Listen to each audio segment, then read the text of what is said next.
plaisir d'accueillir aujourd'hui deux conférencières qui nous parleront d'une étude partenariale fondée sur l'expérience et le point de vue de mères au faible statut socio-économique quant à leur utilisation du site Web de Naître et Grandir et de ses effets.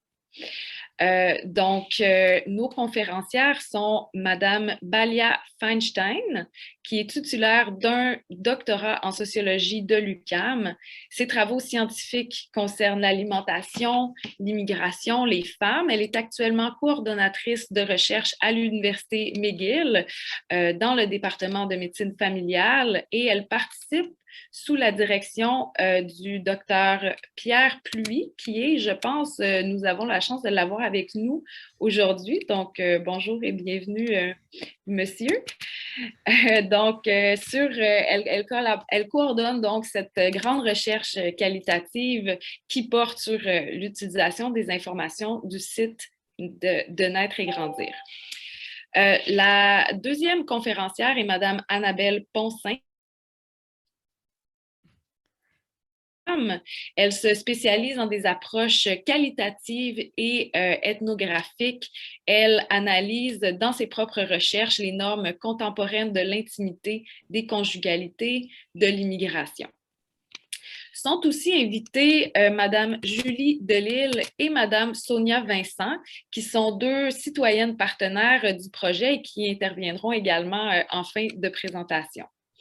Donc, sur ce, je vous cède la parole, mesdames, en vous remerciant d'être parmi nous pour un exposé d'environ 40 minutes, à l'issue duquel nous aurons également une période de questions. Alors, bonne conférence. Je vais commencer par prendre la parole. Merci beaucoup pour cette introduction, puis l'invitation qui nous a été faite pour diffuser notre projet, puis les résultats qui en émergent. J'espère que cette présentation va susciter des échanges, des questions auxquelles on va répondre évidemment avec grand intérêt et plaisir à la fin de la présentation. Merci aussi à Julie d'être là. Sonia Vincent Ouellet, qui est la deuxième personne citoyenne partenaire du projet, j'espère devrait se joindre à nous, mais comme je le disais, elle travaille de nuit en ce moment. Elle est mère monoparentale, donc ça se peut qu'il y ait des enjeux qui l'empêchent d'arriver. Puis mon téléphone est pas loin de moi, encore ouvert au cas où elle m'appellerait. Voilà. On va essayer de gérer ça de cette manière-là. Pour commencer, donc, nous avons été présentées, Annabelle et moi. Peut-être que Julie, qui est donc l'une des citoyennes partenaires, pourrait se présenter en quelques mots. Oui, bonjour, moi c'est Julie Delisle, je participe depuis 2018, je suis une mère monoparentale, photographe qui vient de retourner à l'école en informatique et génie logiciel. Je suis très heureuse de participer à la recherche. Merci Julie. Merci Julie. En fait, pour vous expliquer rapidement tout le cadre en fait de cette recherche-là, c'est réellement une recherche partenariale dans la mesure où il y a plusieurs acteurs, entités qui sont impliqués tout au long du processus de la recherche. En fait, on est donc plusieurs. Il y a l'équipe de recherche, je dirais le noyau dur, qui se déploie au quotidien, qui est donc constituée d'Annabelle, Pierre Pluy, qui est dans le public, moi et Christine Loignon. Pierre Pluy et Christine Loignon sont les responsables de cette recherche-là. Donc, c'est ces deux personnes-là qui nous supervisent. Ensuite, nous avons une équipe élargie de co-chercheurs et co-chercheuses répartis dans différentes universités à travers le Québec, mais pas seulement. Nous avons évidemment notre partenaire Naître et Grandir et les citoyennes partenaires, donc que nous appelons plutôt mères partenaires au quotidien dans notre travail, qui sont toutes investies dans ce projet-là. Les co-chercheurs et les co-chercheurs qui sont dans ce projet travaillent aussi bien en sciences de l'information, sciences de la santé que en sociologie. Et aujourd'hui, Annabelle et moi étant sociologues de formation, nous avons décidé d'axer notre présentation avec un angle sociologique pour vous présenter donc les données. Annabelle. Oui, merci Valia. Puis juste pour vous présenter un peu la manière dont on a pensé notre présentation aujourd'hui. Donc c'est une présentation. L'idée de cette présentation, elle émerge de rencontres qu'on a fait avec, on les appelle nos mères partenaires. Je pense qu'on a comme développé un attachement, mais donc on a eu quelques rencontres. On reviendra au cours de la présentation là-dessus. On a eu quelques rencontres avec nos mères partenaires. Au moment des pré-analyses et au moment du terrain et au moment des premières émergences des données. Puis on s'est rendu compte que les mères partenaires de ce projet avaient vraiment une expertise et que leur trajectoire de vie était vraiment éclairante pour donner de la chair à nos données. Puis on a discuté toutes les quatre de l'idée de finalement présenter des données ensemble, puis de montrer publiquement vraiment ce travail partenarial qui se fait entre différentes formes d'expertise finalement qu'on a chacune de notre bord, puis qui sont complémentaires. Donc on vous présente vraiment aujourd'hui une présentation en 3 temps et à chaque moment on laissera un petit peu de temps pour faire un peu de place aussi aux perspectives des mères partenaires avec qui on travaille. Donc ces 3 temps-là sont, dans un premier temps, on va mettre un peu la table pour vous présenter cette recherche qui est une recherche partenariale. Avec Valia, on a surtout participé à la dernière phase, on verra ça, de la recherche qui est la phase qualitative. Et donc, dans un premier temps, on va vous poser la table un petit peu de cette recherche pour mieux comprendre les enjeux que ça soulève. Et ensuite, on va aborder plus la dimension sociologique, c'est-à-dire, dans un deuxième temps, toute la dimension du terrain, c'est-à-dire les rencontres qualitatives qu'on a fait auprès de nos 31 participantes, et la manière dont ce terrain partenariat-là fait émerger petit à petit la notion et les indicateurs de précarité. Donc, c'est vraiment une notion qui a émergé à l'intérieur du terrain partenarial. Puis, dans notre même temps, on va revenir sur certains éléments, notamment 2 thématiques de nos données qu'on a discutées avec nos mères partenaires, puis on va vous les présenter notamment sous une forme de discussion. Et là, on viendra plutôt sur les enjeux de la manière dont la précarité est une ligne charnière vraiment pour comprendre la dimension de notre terrain, puis des femmes rencontrées lors de notre terrain. C'est ça les 3 moments qu'on vous propose. Et donc, dans un premier temps, on va revenir juste en introduction sur la présentation du projet, la naissance du partenariat et ce qui concentre le partenariat, c'est-à-dire l'enjeu de l'évaluation de l'information de santé. Donc, Valia, je te laisse la parole pour... Merci Annabelle. Oui, en fait, juste peut-être une précision. On aborde vraiment le partenariat entre l'Université McGill et Naître et Grandir, pas forcément avec tous nos autres partenaires. C'est juste pour vous expliquer un peu comment est-ce que ce partenariat est arrivé. Ouais. Donc, quelques mots sur Naître et Grandir que vous connaissez sans doute déjà de près ou de loin, surtout si vous avez des enfants.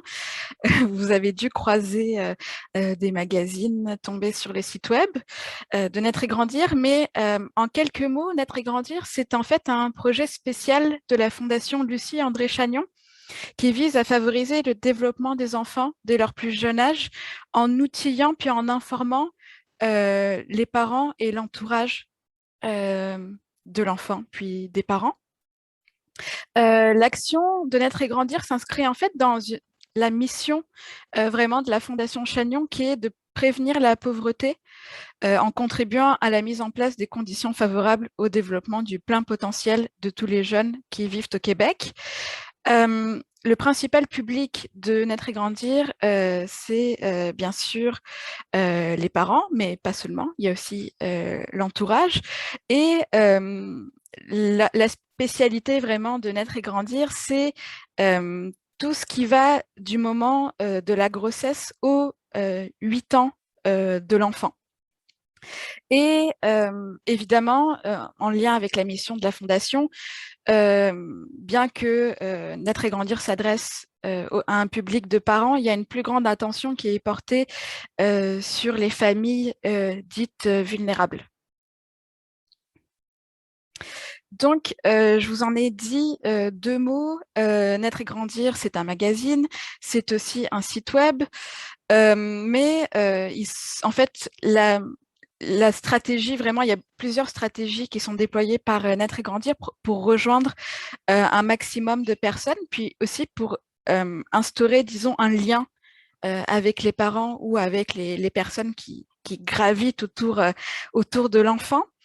Et le but vraiment d'être présent sur plusieurs bases, disons, les médias sociaux, des infolettres, de sites web, des vidéos, des balados, des infographies, c'est justement pour développer un lien avec le lectorat.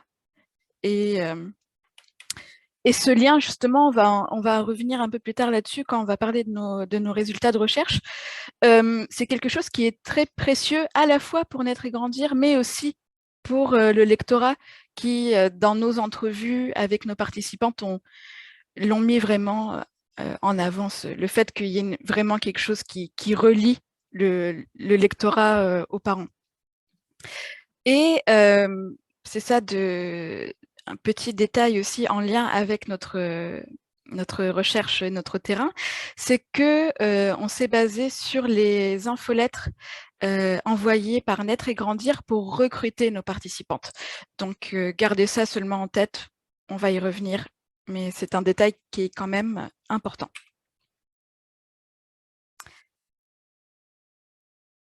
Pardon. Et donc, la naissance finalement de ce projet collaboratif dont le noyau c'est McGill et Naître et Grandir est liée à un enjeu d'évaluation, c'est-à-dire que Naître et Grandir a connu finalement un beau succès et la Fondation Chagnon a petit à petit cherché à évaluer les projets qui étaient produits, à évaluer l'impact, les effets de ce qui était produit. Et donc, Geneviève Doré a peu à peu eu pour mission, donc Geneviève Doré, c'est la directrice Naître et Grandir, a eu peu à peu mission d'évaluer finalement ce qui était en train de se passer avec ces informations de santé-là. Et la collaboration est née d'une rencontre entre Geneviève Doré et Pierre Pluy lors d'un colloque. Et ce colloque-là était assez déterminant pour Geneviève parce qu'elle a fini par saisir de plus en plus qu'il y avait vraiment toute une recherche, toute une méthodologie autour de la notion d'évaluation. Et c'est ce besoin-là lié à la rencontre des spécialités de Pierre Pluy qui ont finalement fait naître le projet autour de l'enjeu de l'évaluation.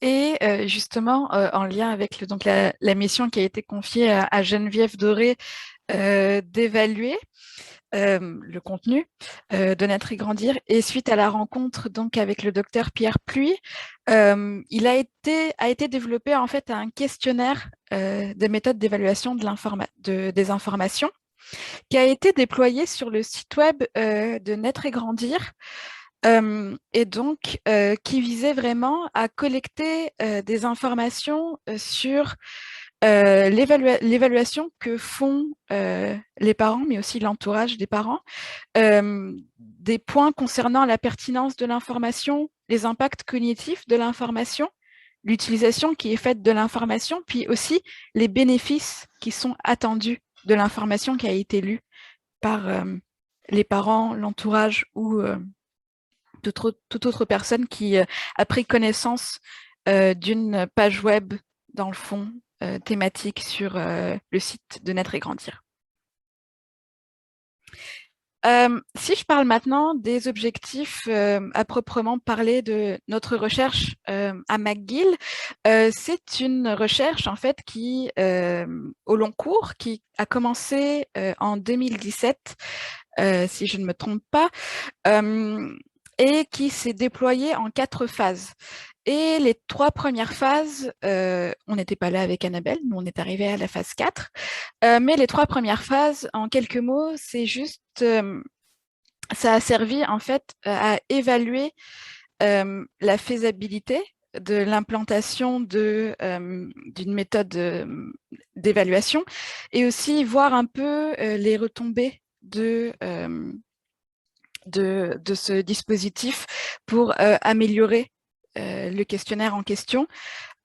Puis nous, on arrive vraiment à la dernière phase de ce projet qui est purement avec une démarche qualitative, qui est de décrire en fait les effets de l'information de Naître et Grandir par les mères qui ont participé à la phase de ce projet-là, la phase 4. Oui. Puis juste peut-être pour rappel que la démarche, c'est vraiment une démarche partenariale. Puis nous, on a vraiment, disons, mis l'accent sur le fait de communiquer beaucoup avec chaque entité de ce partenariat-là. Donc, à la fois avec Naître et Grandir, qui nous a aidés, on va un peu y revenir un peu plus tard dans la méthodologie, sur certains points, qui nous a aussi donné beaucoup de rétroaction, puis d'accompagnement réellement. La relation aussi avec l'équipe de co-chercheurs, qui sont également impliqués à plusieurs phases de notre recherche, les mères partenaires, citoyennes partenaires qui sont très, très importantes aussi pour nous, qui nous apportent énormément de points de réflexion sur ce qu'on amène aussi dans ce projet-là. Puis, donc, nous, l'équipe de recherche composée de 4 personnes réellement dans une dynamique quotidienne. Oui, et dans cette lignée, en fait, on voudrait juste proposer, Julie, si jamais tu voulais nous présenter un petit peu ton arrivée dans le projet, comment tu l'as vécu, ça vient d'où. Donc, alors, juste en note, on a mis quelques extraits de nos rencontres qu'on jugeait pertinent pour à la fois vous partager ça et pour réveiller nos mémoires. Donc, Julie, je te laisse comme te présenter la manière dont toi, tu as vécu ton entrée de terrain partenariale, puis... Oui, moi, en fait, c'est Annie Pinault de la table de concertation 0-5 ans qui m'a parlé de la recherche. Puis c'était en 2018. Puis à ce moment-là, j'étais super intéressée de participer, mais j'avais peur de pas être éligible parce qu'il disait faible scolarité, puis ben, j'ai une collection de diplômes, dont universitaire. Mais finalement, c'est ça, ça n'a pas causé problème. C'est ça, c'était à ce moment-là, le bureau d'Annie était au bureau de Mères avec pouvoir, qui est un organisme à but non lucratif qui aide les mères monoparentales, qui est comme un tremplin pour les aider à mieux réintégrer le marché du travail, mais aussi la sphère sociale, mère et femme. Puis on a un suivi. Moi, j'ai été participante là, pendant 5 ans. On a un suivi là-bas aussi avec une intervenante et une place en CPE pour les enfants avec un logement social adapté. Fait que dans le fond, c'était l'univers où je gravitais à ce moment-là qui a fait que Annie m'a interpellée pour participer. Puis Sonia, je pense qu'elle n'est pas arrivée encore, mais c'est ça, elle participait souvent aux activités de la table de concertation 0-5 ans quand le projet lui a été partagé. Super, merci. Merci Julie. Donc, on continuera la discussion sur d'autres points tantôt, mais c'est ça pour l'introduction vraiment dans ce terrain-là partenarial. Maintenant, on va vous présenter un peu plus les enjeux méthodologiques et on va introduire un peu la notion de précarité autour de ça. On va juste poser les bases de qu'est-ce qu'on entend par notre terrain qualitatif. Là, ça représentait quoi finalement cette phase 4? Puis présenter l'enjeu du fait qu'on a travaillé vraiment en aller-retour par vague et que c'est vraiment cet aller-retour-là qui a été pensé pour introduire l'enjeu partenarial au fur et à mesure de notre terrain. Et que finalement, ce travail par vague a permis petit à petit de réajuster le terrain, notre grille d'entretien, à travers ou au prisme de l'enjeu et des indicateurs de précarité. Donc, c'est les points qu'on va juste discuter ensemble maintenant. Alors, assez brièvement, juste pour vous dire que on a fait les entrevues. En fait, on a En fait, on a étalé tout le processus d'entrevue entre l'été 2020 et le printemps 2021. C'était long, notamment parce que il y a eu la Covid, mais aussi parce que justement, il y avait ce mouvement de travailler par vague, donc de recruter des participantes, de faire quelques entrevues, de faire des analyses, puis de repartir à partir de tout ce qui a été fait et puis ajuster aussi nos, le guide d'entrevue puis nos questions au fur et à mesure. Donc, c'est pour ça que le temps de faire 31 entrevues est assez étendu. Donc, évidemment, contexte Covid qui amène la distance, puis le fait qu'on a réalisé 31 entrevues, soit par Zoom, soit par téléphone, ce qui finalement s'est assez bien déroulé. Je ne reviendrai pas en détail pour en reparler pendant la période de questions. C'est ça, donc, démarche qualitative et guide d'entretien semi-dirigé qui a donc été vraiment ajusté au fur et à mesure des entrevues qui avaient été faites. Oui, et puis donc ça, c'est plus une image visuelle de ce qu'on veut dire par vague entre le recrutement. Donc, pour le recrutement, on a été accompagné beaucoup des ressources de Naître et Grandir par rapport à leur infolettre. Et donc, le recrutement, les entretiens qu'on a réalisés, les pré-analyses qu'on faisait, nous, avec Balia, qu'on proposait dans l'équipe de recherche restreinte, qu'on amenait auprès des co-chercheurs, mais aussi des maires partenaires. Et on refaisait une boucle comme ça de seconde vague d'analyse, de recrutement, d'entretien et de pré-analyse. Et donc, c'est vraiment ça qui nous a permis le travail collaboratif. Issu de ça, on a créé 31 récits de trajectoire de ces femmes-là, récits de vie.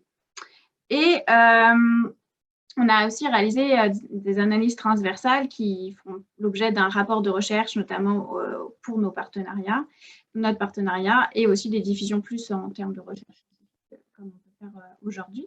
Ça, c'est juste l'aspect visuel un peu de ces explications de vagues. Et ouais, je te laisse parler des enjeux un peu des débuts de recrutement. Oui, alors, évidemment, pour un recrutement efficace, il faut retenir des critères. Et les critères qu'on a retenus pour recruter les participantes, ça a été un faible revenu familial annuel, un faible niveau de scolarité et parmi les personnes donc, qui répondaient à ces deux critères, nous, on est allé chercher les mères qui étaient abonnées à l'infolettre de Naître et Grandir et qui ont évalué au moins un texte sur le site de Naître et Grandir parce qu'en fait, on s'est basé sur les réponses qui ont été apportées au questionnaire dont je vous ai parlé un peu plus tôt. Justement, en fait, pour évaluer qu'est-ce qui s'est finalement passé après qu'elles aient rempli un questionnaire dans leur vie parentale quotidienne, comment est-ce qu'elles ont appliqué ou non les informations. Donc, c'est ça vraiment le propos premier qui nous a amené à travailler à partir de cette base de participantes-là. Puis, juste un détail qui a vraiment son importance, on a demandé, en fait, on avait des difficultés à recruter des participantes de nous-mêmes, c'est-à-dire en envoyant des courriels de notre boîte courriel Naître et de McGill. Et on a fini par demander à notre partenaire Geneviève Doré d'envoyer un courriel directement avec le nom de Naître et Grandir pour que les participantes comprennent qui les sollicite. Et ça a été vraiment un coup de main très significatif pour compléter notre bassin de répondantes. Et puis là, vous voyez la petite image, c'est vraiment le message qui avait été envoyé aux participantes. C'est aussi des enjeux qu'on pourrait souligner sur à la fois l'apport que ça a permis de passer par Naître et Grandir pour le recrutement, mais aussi l'ambiguïté que ça a créé où on devait expliquer finalement à nos répondantes qu'on n'était pas Naître et Grandir, on n'incarnait pas Naître et Grandir. Donc, c'est des enjeux de discussion qu'on pourrait avoir méthodologiques aussi par après. Mais juste pour continuer sur les enjeux du terrain, donc au début, on a vu qu'on avait trois critères de recrutement, mais 2 critères vraiment qui nous ont questionnés par rapport à nos enjeux de terrain. Donc, notre grille, comme Balia l'expliquait, notre grille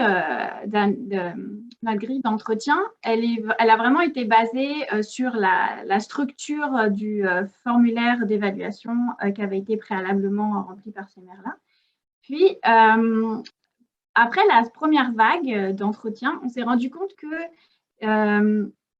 le revenu annuel familial, les niveaux de diplôme n'étaient pas suffisants pour comprendre vraiment la réalité de ces trajectoires de vie-là de femmes. Donc, on est allé déplier un peu plus les indicateurs pour comprendre un peu mieux les réalités de précarité que pouvaient vivre ces femmes-là et pour vraiment essayer de comprendre à travers notre bassin de 31 femmes ces réalités-là. Donc, on a introduit des enjeux autour de l'entourage et du réseau d'entraide qu'avaient ces femmes-là, leur stabilité d'emploi et de parcours professionnel. On a introduit des questions autour de l'assurance santé dentaire qui est liée à leur emploi et aussi cet aspect plus subjectif de la précarité qui est sentiment de sécurité financière.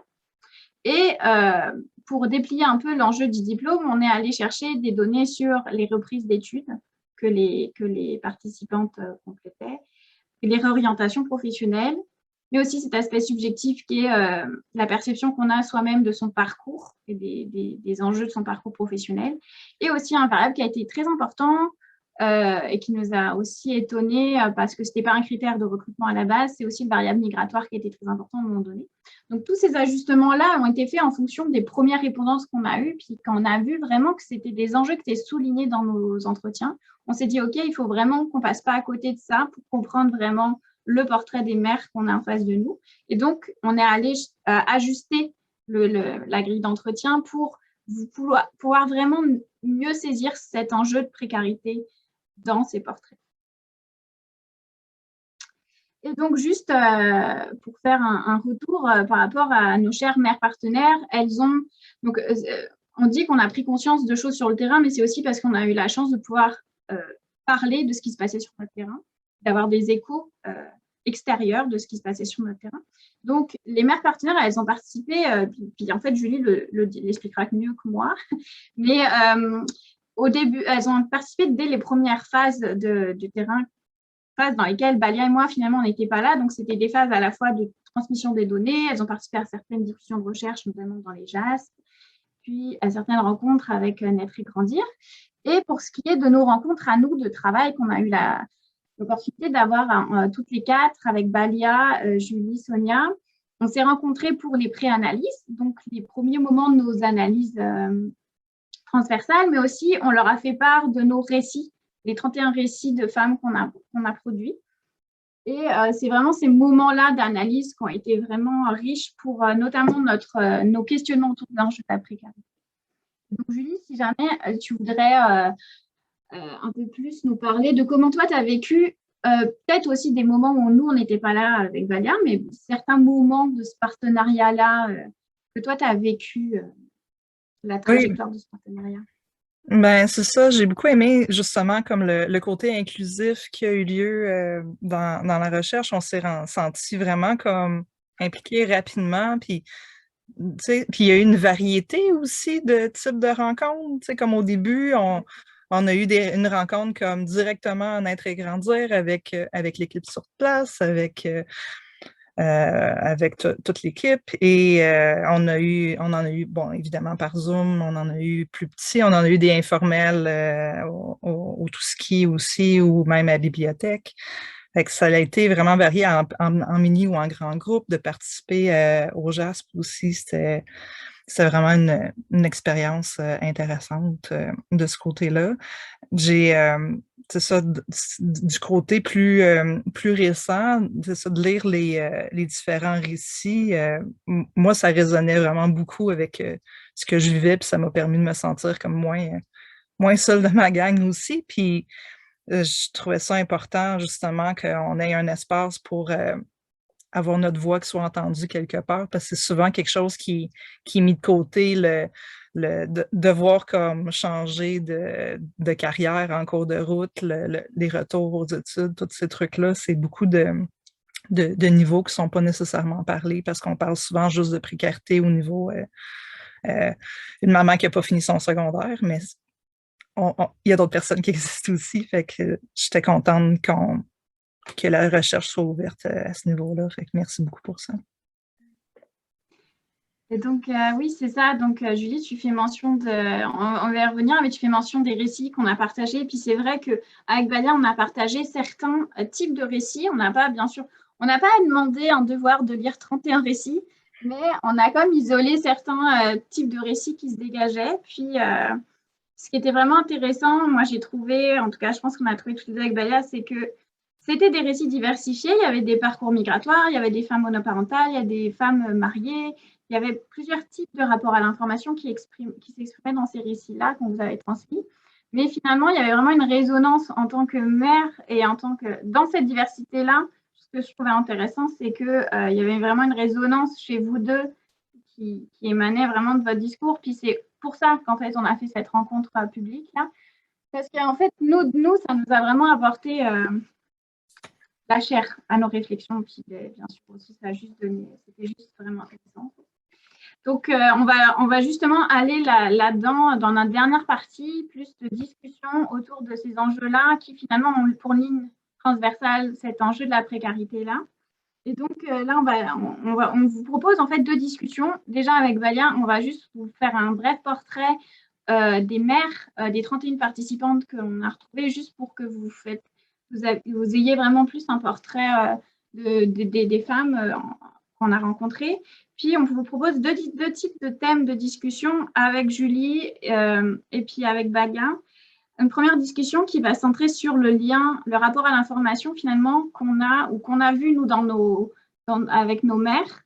Le rapport à l'information qui est développé, est lié notamment à une certaine charge mentale qu'on peut avoir comme mère. Puis, on en fera une discussion avec Julie là-dessus. Puis, une deuxième discussion qui est plus liée aux enjeux de tout le développement des stratégies face à la précarité et aux trajectoires de précarité de ces femmes, en fait. À la fois, donc, on va vous faire on va expliciter ça par rapport à nos données, puis on va faire une discussion avec Julie aussi sur ces enjeux-là. Donc, allons-y. Alors, d'une manière assez rapide, parce que vous avez l'information sous les yeux, littéralement. Les 31 participantes qu'on a rencontrées, nous, on a été vraiment, on ne va pas dire étonnés, parce que si on sait à quoi on s'attend quand on fait une recherche, c'est pas l'intérêt est moindre, disons, mais il y a des choses qui sont arrivées, dans le portrait, qui sont arrivées et qui finalement résonnent beaucoup avec toute la réflexion qu'on fait actuellement sur la notion de précarité. Donc, comme vous le voyez, par exemple, on est quasiment dans cet échantillon de 31 personnes à égalité entre les femmes qui sont en couple, donc mariées ou conjointes de fait, et celles qui sont monoparentales. Nous avons aussi 9 immigrantes de première génération, ce qui amène tout un tas de nouvelles questions aussi par rapport à la notion de précarité. On a 18 femmes sur 31 qui, au moment de l'entrevue, étaient en reprise d'études, et aussi des femmes qui ont, au cours des 5 dernières années, opéré une réorientation professionnelle. Il y a aussi 2 types de femmes, donc les personnes qui exercent un métier en lien avec les enfants, qui sont au nombre de 12, et les femmes qui exercent un métier dans le domaine du soin. Et ces 2 catégories professionnelles conjuguées nous donnent quand même 20 participantes sur 31, donc les 2 tiers. Et ça a vraiment une grande incidence, évidemment, sur la manière dont ces femmes-là traitent l'information et s'en servent de manière stratégique, à la fois dans leur vie familiale et dans leur vie professionnelle. Oui, puis ce qui émane de ça, c'est que finalement, on avait affaire à des femmes qui avaient vraiment une expertise dans la formation de santé. C'est-à-dire que nous, en tant qu'intervenantes, on était vraiment moins connaissantes qu'elles. sur les informations qui étaient lues. Puis, en tout cas, c'était vraiment une donnée vraiment intéressante là-dessus, c'est qu'on avait face à nous une expertise en information de santé liée à ces parcours de vie-là. Et donc, c'est ça, comme on disait, on l'a exposé un petit peu avec Julie tantôt, c'est qu'on a proposé finalement à nos 2 mères participantes, à nos 2 mères partenaires, de lire certains de nos récits pour qu'elles nous fassent un retour sur la forme du récit, sur ce qu'elles en ont pensé, sur le type de langage du récit, mais aussi sur leur résonance de mère. Est-ce que ça fait écho, ces données-là, avec leur réalité? Qu'est-ce que ça nourrit chez elles? Donc, c'est ça qu'on a proposé et c'est ces rencontres-là qui ont été vraiment déterminantes. Puis, pour juste orienter ça vers les thématiques, il y a 2 thématiques vraiment qui ont émergé à partir de ces discussions-là qu'on a eues autour des récits. Puis, Julie, juste après, je te laisserai l'espace pour nous en dire plus. Mais là, j'ai juste comme donné quelques éléments par rapport aux données en tant que telles. C'est qu'on a découvert qu'en fait, il y avait une relation particulière à l'information qui se développait. Notamment, bon, alors ça, on a déjà fait un petit peu écho depuis le début, c'est qu'il y avait vraiment une relation enthousiaste dans le lien avec l'information Naître et Grandir. Il y a vraiment un lien qui se crée finalement au travers de l'information. Que la plupart des participantes, donc des 31 participantes, nommaient Naître et Grandir comme un allié de leur maternité et comme un repère premier, en fait. Une source d'information stable qu'on va chercher en premier quand on a des questions, des questionnements. Donc ça, c'était comme un grand... ça revenait tout le temps dans nos entretiens. Puis, il y a aussi l'enjeu que finalement, cette lecture de l'information, cette recherche de l'information, elle s'accompagne d'une certaine charge mentale dans la parentalité que nous exprimaient ces mères-là. Donc, que ce rapport à l'information de santé est à la fois un support, mais qu'il exprime aussi une certaine tension. Puis ça, Julie, je pense qu'on en a parlé un petit peu aussi dans notre rencontre, c'est qu'il y a une tension parce que plus on sait ce qu'il faut faire et plus on a la pression de mieux faire. Donc, c'est aussi des choses qui émergeaient dans certaines de nos entrevues, cette tension à la parentalité autour du fait de savoir et d'apprendre, d'avoir un processus actif dans l'information.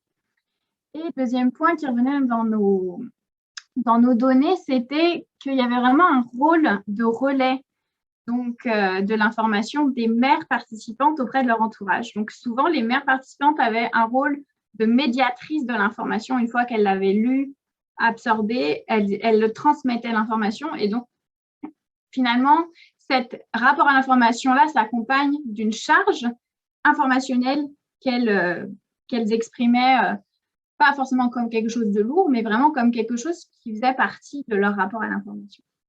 Donc ça, c'est les éléments qu'on pourrait discuter avec toi, Julie. Donc à la fois, tu peux revenir tout simplement sur comment tu as vécu le fait qu'on te demande de lire des récits. Et puis, comment tu as vécu ça? Puis, qu'est-ce que cet enjeu-là du rapport à l'information, je pense que vous parliez aussi de votre rapport à Naître et Grandir. On parle depuis tantôt. Là.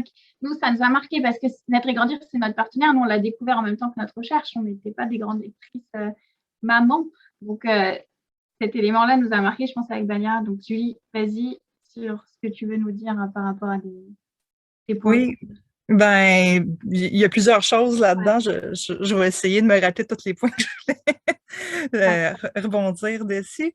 C'est ça, pour la lecture des différents témoignages qu'on a pu avoir la chance de lire. J'ai beaucoup aimé, la variété, parce que vous avez vraiment choisi des parents qui avaient des situations différentes, puis c'était très vrai.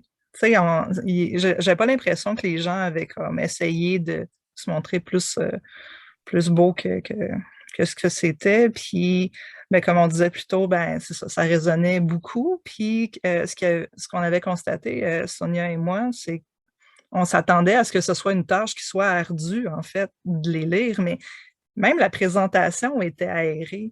Puis, c'était agréable de les lire, puis moi, j'en aurais pris plus, honnêtement. Fait que ça a pas été... même cette c'est comme une petite charge de travail supplémentaire. Ça ne l'était pas, c'était agréable à faire. Si je peux m'exprimer comme ça. Puis ce qu'on disait aussi en rencontre, c'est que une des choses qu'on aime beaucoup avec Naître et grandir, c'est que il y a toutes les choses que vous avez nommées, puis je rajouterais aussi que c'est bien vulgarisé. Tu sais, j'ai beau avoir étudié en psychologie du développement, de, de le lire, la façon qu'il l'exprime, de un, c'est jamais jugeant. Tu sais, c'est vraiment, ça retourne aux parents, ils donnent l'information la plus juste qu'ils ont au moment qu'ils l'ont. Tu sais, je ressens pas le besoin de double, triple vérifier ce qu'il dit. Je me dis qu'il y a déjà comme un travail, une rigueur qui est derrière le texte. Puis il y a aussi que il y a des beaux résumés aussi. Puis si tu es trop fatigué parce que ton enfant n'a comme pas dormi de la nuit, ben tu peux appuyer sur un bouton, puis il va y avoir quelqu'un qui va te le lire à ta place, le texte, sur Naître et grandir, tu sais. Fait que ça rejoint aussi comme la charge mentale, justement, comme des fois, comme quand tu cherches l'information, t'es pas au sommet de ta forme, là, parce que pour X, Y, Z raison, ton enfant est malade ou il y a quelque chose, ça va pas, puis justement, puis tout le rapport à l'information aussi, c'est facile à se partager. Puis ça peut partir aussi de points de conversation avec comme d'autres parents ou d'autres gens qui interagissent avec l'enfant. Fait que c'est précieux à plusieurs niveaux, je trouvais. Puis c'est ça, je veux pas prendre trop de temps non plus. Merci Julie. Je vois que le temps passe, puis on me l'a rappelé en message privé. Donc, moi, je pense avec Annabelle, on était d'accord sur l'idée vraiment de laisser la place à Julie. Donc, peut-être que je finirai juste cette diapositive-là, puis qu'on s'en irait plutôt dans le bout de la discussion, puis des questions avec le témoignage de Julie, si ça vous va. Donc, c'est ça, en fait, la dernière chose qu'on aimerait aborder dans cette présentation-là, qui résulte de nos analyses, c'est vraiment des analyses et des échanges avec nos mères partenaires, c'est des stratégies qui sont déployées en fait quand on est une mère monoparentale en reprise d'études ou en reconversion professionnelle. C'est-à-dire que dans notre recherche, on s'est rendu compte que l'information est vraiment traitée comme une stratégie. En fait, l'information est au service du déploiement de plusieurs stratégies face à la précarité, que ce soit dans une perspective de reprise d'études et au financement des études qui sont entreprises, à l'emploi. Donc, il y a quelque chose vraiment d'un rapport actif, stratégique qui est fait par nos participantes.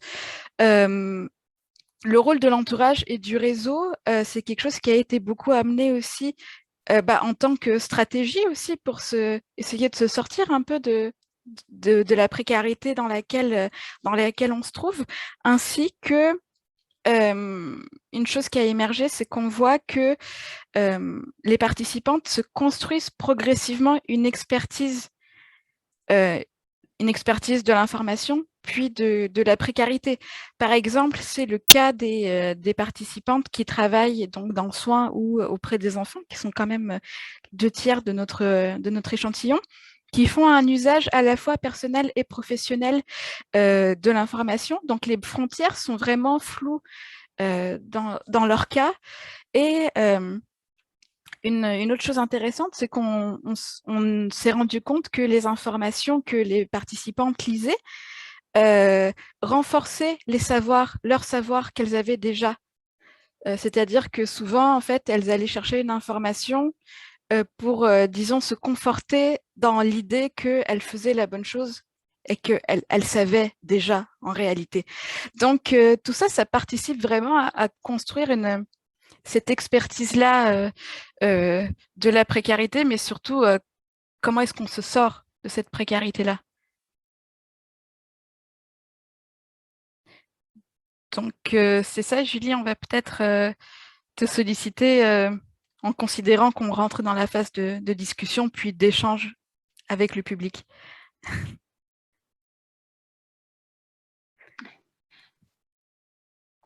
Donc, en fait, c'est ça, Julie, si jamais cet enjeu, en fait, moi, je trouve que dans nos rencontres qu'on a eues toutes les quatre, c'est vraiment ressorti, vous avez vraiment aidé à mettre en lumière l'expertise face à la précarité qui existe dans nos récits. C'est-à-dire que être précaire, ce n'est pas une situation fixe, c'est quelque chose, c'est une condition complexe et plurielle dans laquelle finalement vous vous développez, je dis vous, parce que finalement quand je regarde nos données ou quand je regarde ce que tu nous disais, Julie, par exemple, vous développez vraiment des stratégies, une compréhension fine de c'est quoi votre situation, puis quels ajustements vous devez faire. Donc peut-être que si Julie, tu voudrais nous partager des éléments liés à ces conditions, ces savoirs liés à la précarité, en tout cas. Il y a quelques éléments là dans le PowerPoint. Ben, c'est qu'il y en a tellement, je ne saurais pas trop par où commencer. Puis en même temps, je ne sais pas s'il y a des gens qui avaient des questions non plus. Fait que je sais pas trop. Il y a tellement de... C'est ça, parce qu'en même temps, je veux dire, j'aimerais ça avoir comme un espèce de beau mot pour s'en sortir, mais je veux dire, j'ai encore de la difficulté à juste être capable d'aller à l'école puis de finir ma formation pour m'en sortir. Puis quand je frappais mais en fait, même quand je recevais des réponses positives pour des travails, ben, je me faisais offrir des horaires qui étaient impossibles comme monoparental, puis je me faisais dire par des gens qui étaient supposés être là pour m'aider qu'il faudrait que je me trouve un chum pour garder mon enfant, pour être capable de travailler. Fait que Oui. c'est ça, on a parlé comme l'importance du réseau. Il faut vraiment comme se construire un réseau avec des gens autour de nous. Il y a des gens qui n'ont pas leur famille proche. Fait que, on s'entraidait entre nous, on se faisait comme du relais pour du gardiennage, des trucs comme ça, pour aller chercher de l'aide alimentaire. Fait que c'est varié. Ou des groupes d'études, ou j'ai une collègue de classe que sa fille, la garderie, était en grève, j'y ai partagé mes notes de cours. On fait ce qu'on peut. Oui. Et je trouvais vraiment aussi dans ton témoignage, Julie, que ça nourrissait ce qu'on essayait la manière dont nous, on a essayé de reconstruire un peu le terrain, c'est-à-dire qu'effectivement, ce n'est pas juste une question de revenus ou de diplôme, c'est, par exemple, là, tu parlais de monoparentalité, comme on te conseille d'avoir un conjoint, ça sera plus facile ta vie. Et bien, en fait, dans vos récits, finalement, ce qui a émergé, c'est toutes les embûches institutionnelles, que ce soit à l'école, que ce soit dans les études, le fait de commencer une nouvelle job, en fait, qui permet vraiment de comprendre que la précarité, ce n'est pas des données fixes d'un revenu ou d'une situation, mais plutôt un composé de situations qui fait qu'on est prise qu'on est prise dans une situation complexe qui va avoir des incidences dans lesquelles ce qui est fort, c'est qu'il y a une forte conscience, en fait, de votre part, en fait, de la situation dans laquelle vous êtes, puis des stratégies et que l'information que vous allez chercher, et notamment même l'information des tricandières de santé, participe à vos stratégies pour vous donner des outils, en fait, pour vivre dans ces situations complexes. Ça, c'était très riche dans les portraits de femmes et dans ce que tu as pu amener, Julie, Sonia aussi, ça a été vraiment déterminant. Merci, merci beaucoup à vous toutes, en fait, et particulièrement à Madame Delisle pour votre perspective, votre savoir. Et je note en fait qu'on a des questions des membres de l'auditoire. Donc, peut-être on peut les prendre pour contribuer à la discussion. Donc, j'inviterai d'abord Chantal Bayard. Oui, bonjour. Merci beaucoup pour votre présentation. Alors, j'ai plusieurs questions, mais je vais me limiter à 2 pour commencer. Donc, la première, peut-être que ça m'a échappé, mais je voulais savoir, d'une part, quel type d'information, en fait, vos répondantes consomment, c'est-à-dire sur quel sujet, qu'est-ce qui les intéresse, d'une part, et d'autre part, est-ce que vous avez mentionné qu'elles ont différents profils, différentes trajectoires. Est-ce qu'elles ont l'impression, quand elles consultent cette plateforme-là, que leurs différentes trajectoires, situations économiques, etc., sont prises en compte dans les contenus, en fait, qui sont disponibles sur cette plateforme-là? Donc, est-ce qu'elles se reconnaissent ou au contraire, elles trouvent qu'il y a un décalage par rapport à ce qu'elles vivent finalement dans leur quotidien?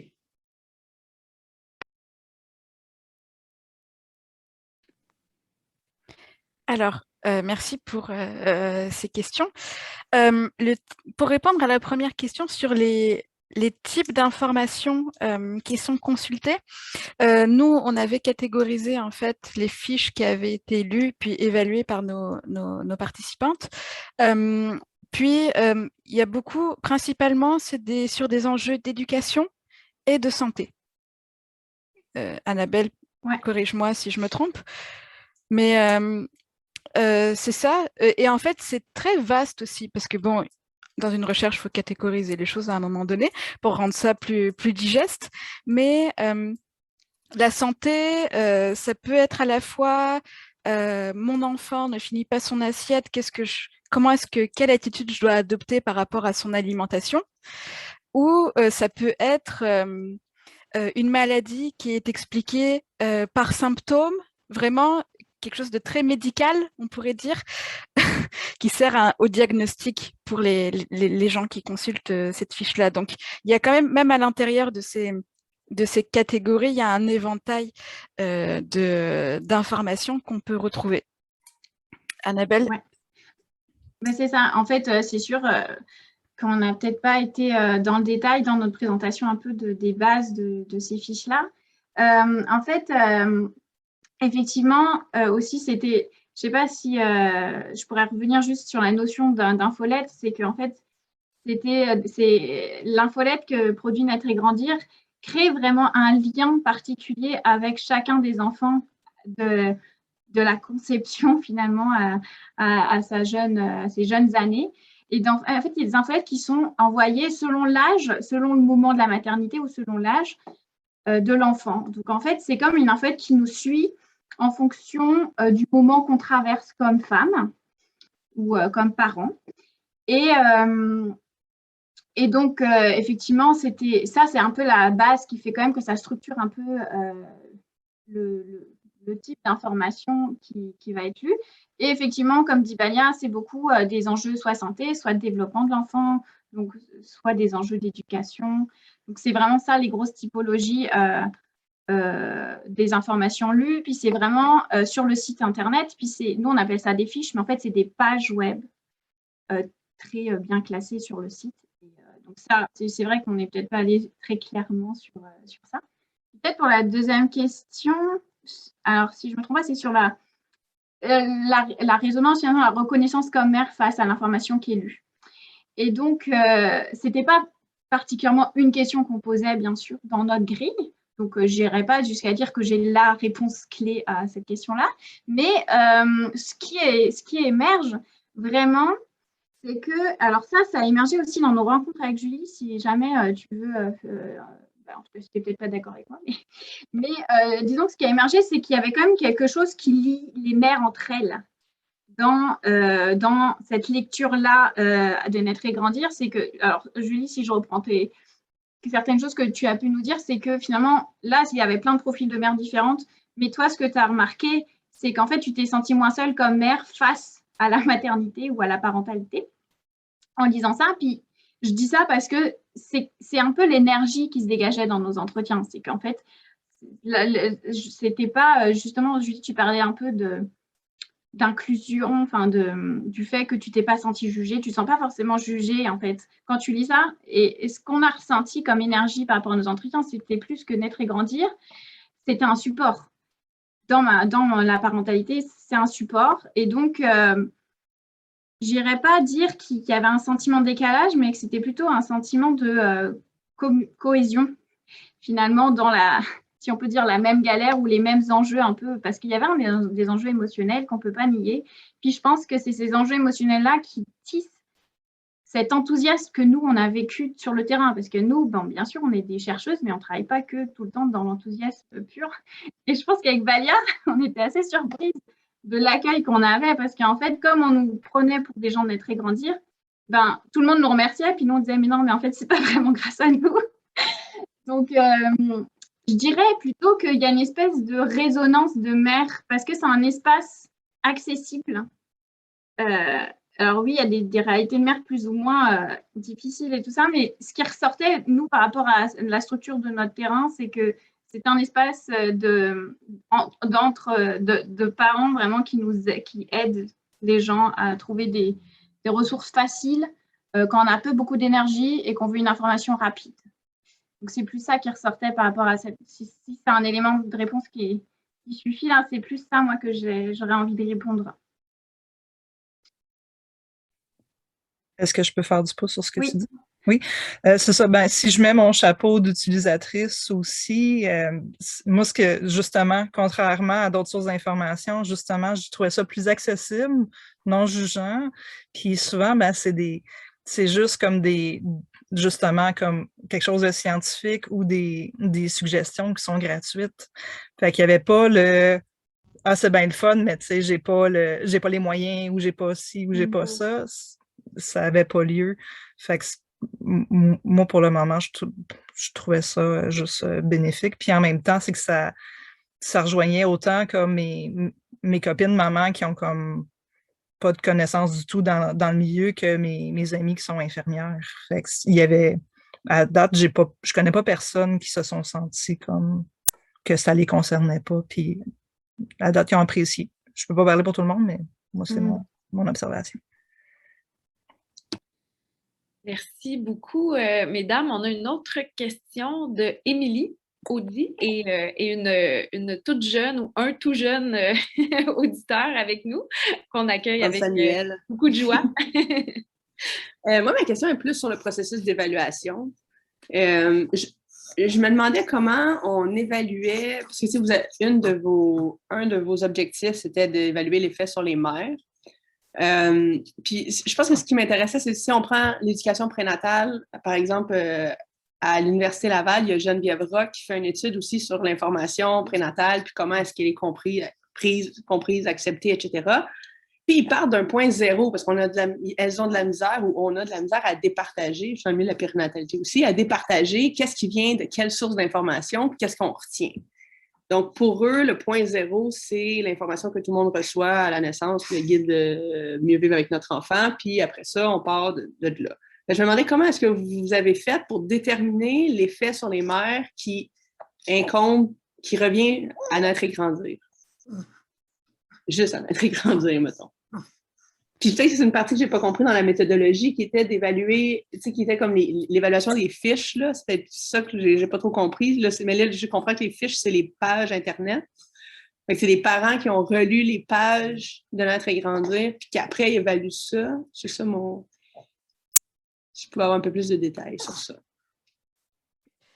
Merci pour la question qui est très, très pertinente pour répondre à comment savoir que l'information vient de naître et grandir et pas d'ailleurs. On n'a pas de réponse à cette question. On ne peut pas, je pense, savoir ce qui vient.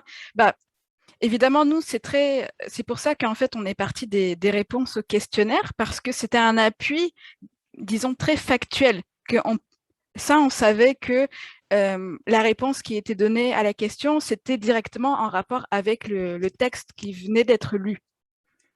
Mais évidemment, faire la part des choses entre ce qui est lu immédiatement, puis évalué, puis dans le contexte de l'entrevue, on en a reparlé plusieurs mois après, ce qui amène aussi d'autres enjeux. Mais savoir comment, si le but c'est de voir comment est-ce que ces connaissances-là viennent s'ajouter ou sont en dialogue avec les connaissances qui ont déjà été acquises ailleurs. Puis bon, en termes de maternité, il y a quand même beaucoup de choses qu'on voit partout, en fait, même quand on n'est pas mère, ce qui est mon cas. Bon, mon travail m'amène à lire sur la parentalité et la maternité, mais oui, le bagage se construit vraiment, j'ai envie de dire continuellement, mais ce n'était pas vraiment notre objectif de savoir qu'est-ce que naître et grandir apporte exclusivement à la somme des savoirs et des connaissances des mères.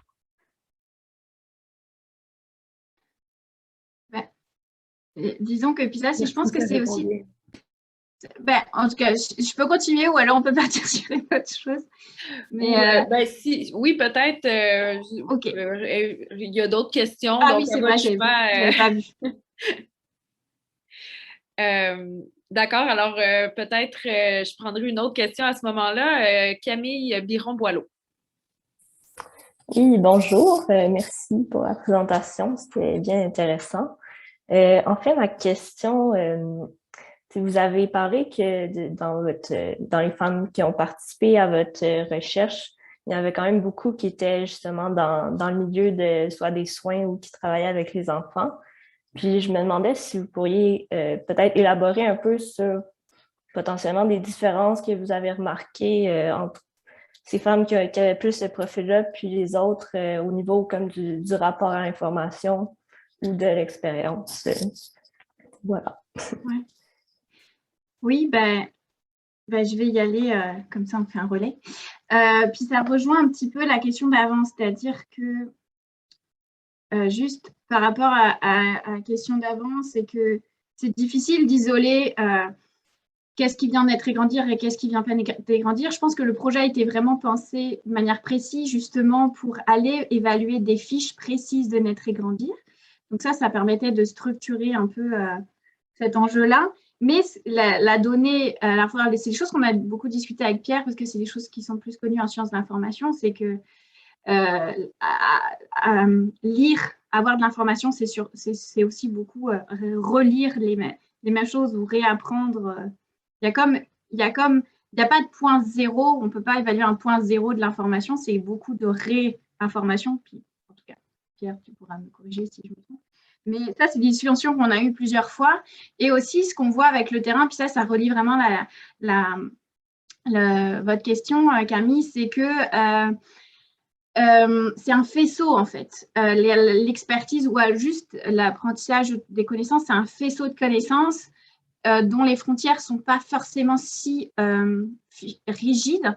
Et ce qu'on a pu remarquer, finalement, dans notre terrain, par rapport aux maires qui avaient vraiment des professions dans le domaine des fiches qui étaient lues, c'est déjà qu'on était marqué par leur expertise, mais ce qui a été vraiment déterminant pour apporter vraiment de la singularité dans ces récits-là, c'est qu'en fait, elle nous faisait mention d'anecdotes, de moments où finalement des fiches qui ont été lues ou alors de l'information naître et grandir qui a été lue a été utilisée dans leur sphère professionnelle.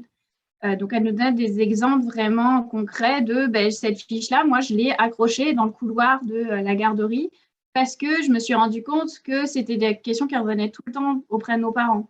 Donc, en fait, ce qu'on a remarqué de différent vraiment par rapport à l'utilisation de l'information, c'était ce qu'on on a nommé cette frontière floue dans l'usage et dans la manière dont elles vivent l'information qu'elles collectent, parce que finalement, elles ne le vivent pas comme des choses scindées. Là, je suis maman, je suis une professionnelle, c'est je suis et j'apprends. C'est comme cette expertise se construit en moi, puis je l'utilise quand j'en ai besoin à différents moments.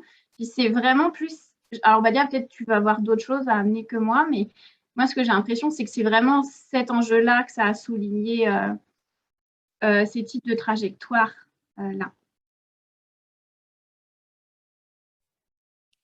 Oui, j'ai rien à ajouter par rapport à ce qu'Annabelle vient de dire.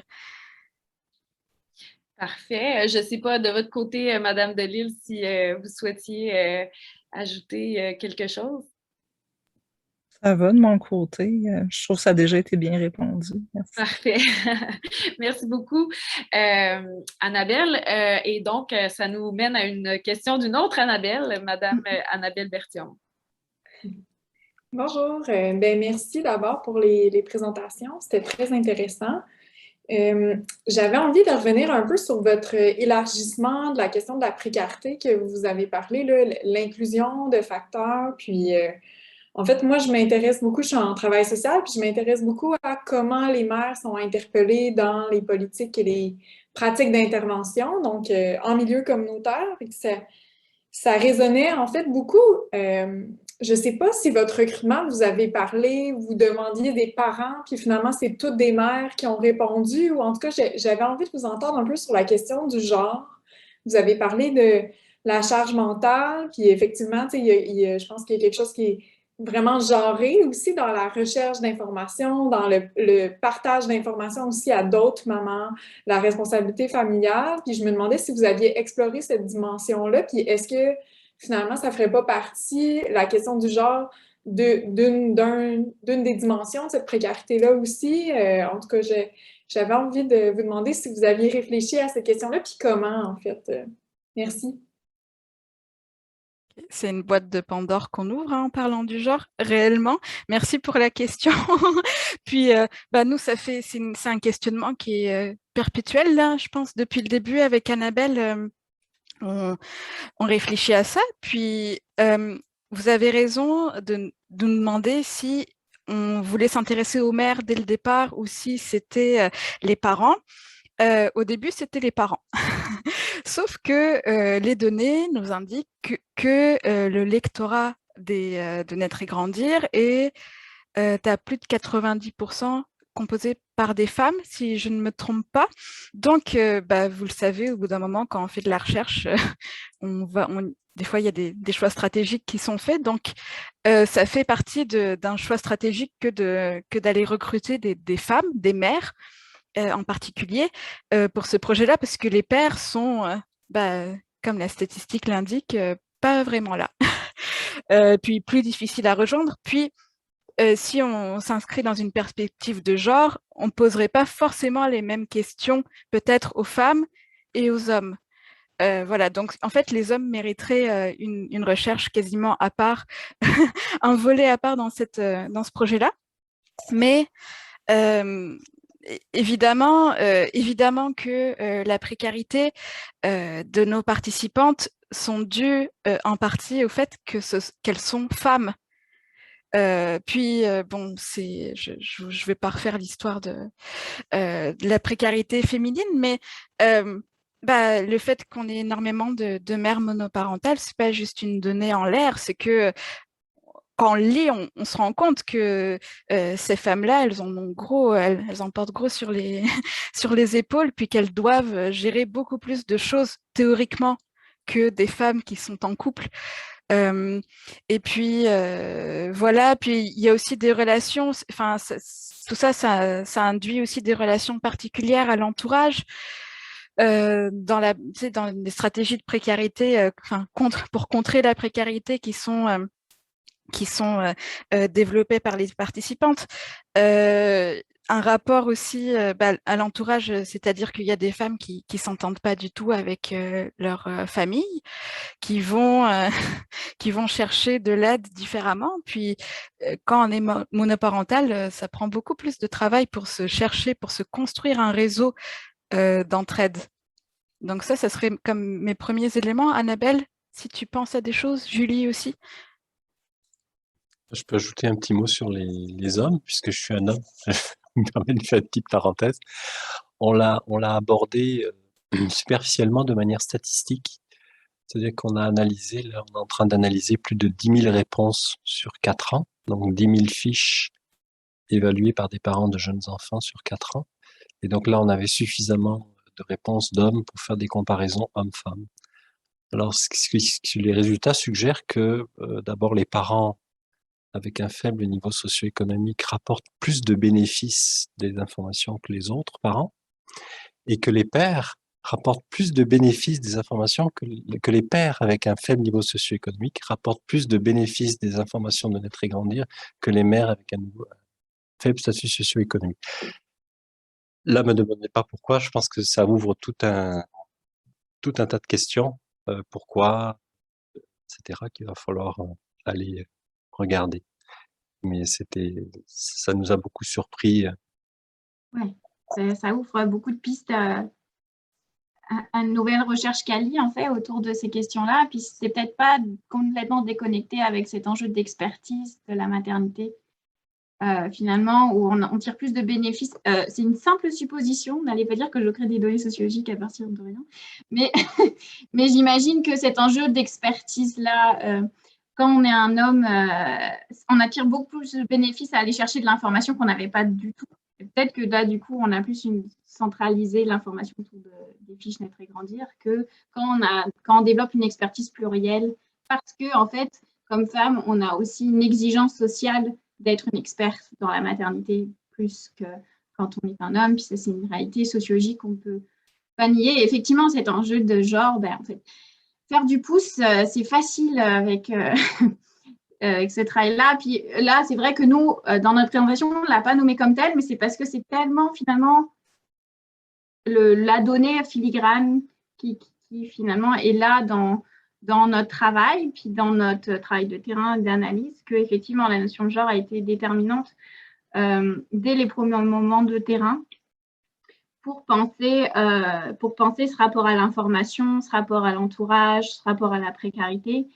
Puis c'est aussi des choses qui ont été discutées avec Julie. Puis en fait, juste, on a essayé nous-mêmes, je pense, avec Dalia, dans le terrain, de mieux comprendre la place des conjoints quand ils étaient là, ou alors des conjoints quand ils ont été là, même s'ils sont papas, mais qui sont plus dans la sphère vraiment de la parentalité quotidienne. Mais on allait quand même essayer de chercher des informations sur la paternité en tant que telle à travers le regard des mères, puisque c'est elles qui nous interlocutrices. Donc, on a essayé d'aller chercher des informations comme ça, mais on n'a pas vraiment eu assez de matière pour en tirer quelque chose par rapport à la structure de notre terrain. Mais effectivement, le genre, puis ça mériterait, puis c'est bien de le souligner, parce qu'en fait, nous, ça nous habite tellement à travers ce terrain-là qu'on n'a même pas pris la peine de le nommer en tant que tel, mais effectivement, c'est le variable qui traverse et qui permet, et c'est pour ça, en fait, que précarité est arrivé comme notion clé. En fait, c'est précarité mélangée à ces situations-là genrées. Et puis, alors Julie, je ne sais pas, mais moi, je trouve que dans nos discussions, ça ressortait aussi beaucoup, en fait, ces réalités genrées qui sont encore des réalités sociales prégnantes, en fait. Oui, beaucoup. Mais sinon, je voulais nommer la notion de genre. Nous, notre première rencontre avec toute la gang, avec Naître et Grandir, avec Dr. Pluie, Sonia et moi, on l'a posé la question. Qu'est-ce qui fait que c'est juste des mamans? Fait que c'est quelque chose qu'on s'est questionné dès le départ aussi. Fait que j'apprécie la question de ce côté-là. En même temps, je le constate aussi au niveau d'implication puis de qui répond à l'appel. C'est souvent plus des mamans. Puis sinon, ironiquement, moi, si je veux faire un parallèle comme à côté, quand j'étais à Mère avec pouvoir, il y a eu une initiative qui a été faite pour les papas puis les nouveaux conjoints. Et c'est devenu comme la référence dans le quartier parce qu'il n'y en avait pas d'autres. Fait que je trouvais ça un petit peu ironique que ce soit comme une gang de mères qui mettent en place quelque chose pour aider les papas. Fait que, moi, je pense qu'il y a matière à réflexion puis à pousser parce qu'ils ont besoin d'aide aussi. Puis mes amis comme papa, maman, parent, j'aimerais ça, là, pitcher vers des ressources aussi. Fait que c'est une belle question, je pense. Ouais. C'est vraiment intéressant. Puis je pense que c'est vraiment des questions aussi que Naître et Grandir ont à l'intérieur de toute leur équipe de travail en tant que telle. Puis ça rejoint un peu ce qu'on disait sur le fait d'avoir la charge de transmettre l'information. C'est qu'on a vu aussi pas mal nos mères qui voulaient inclure les pères, donc qui partageaient l'information. Donc, je trouve que ça souligne vraiment ce que tu dis, Julie, l'espace. Comment on crée un espace à la paternité, qui crée l'espace à la paternité dans la société, ça doit partir d'où? Parce que Naître et Grandir se pose la question aussi de comment accéder plus aux pères. Nous, on se pose la question en tant que chercheurs, mais aussi les pères se posent la question de quelle place ils doivent prendre. En tout cas, je trouve que cette paternité-là, en latence, c'est une question qui est forte, en fait, aussi, dans le fait que socialement, c'est encore une grosse charge de la maternité. qui nie pas qu'en fait, on veut aussi une espèce de changement de la paternité. Puis c'est vrai que ce terrain-là, en écho, vient parler de tout ça, même si c'est par l'absence pour l'instant.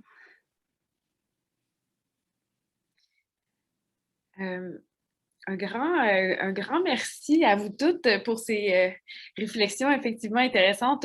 Certainement, on aura envie d'en savoir plus quand vous le pourrez sur les résultats de ce que je comprends d'un volet aussi qui est peut-être plus, je ne sais pas si c'est quantitatif ou en tout cas plus gros échantillon et également les suites de cette enquête et aussi, on vous le souhaite, d'une enquête auprès des pairs peut-être éventuellement qui sera sans doute très intéressante. De mon côté, je voulais simplement prendre le temps, en fait, de vous remercier aussi, bien sûr, des résultats de la recherche que vous nous avez offert, mais aussi d'avoir partagé avec nous quand même une méthodologie qui est très, je pense, encore novatrice et on voit bien la pertinence. Donc, en tout cas, pour les chercheurs parmi nous, c'était très, très intéressant. Alors, merci beaucoup de votre présence. Avant de terminer, donc, je vous inviterai, si c'est possible pour vous, à remplir un petit questionnaire là, qui nous aide à, comment dire, à évaluer, voir qu'est-ce qui est d'intérêt pour les gens qui font partie de notre réseau et bien sûr à nous suivre sur Internet, les médias sociaux pour être au courant des prochains événements. Alors, merci beaucoup à tous et toutes et bonne fin de journée. Merci. Merci. Merci beaucoup.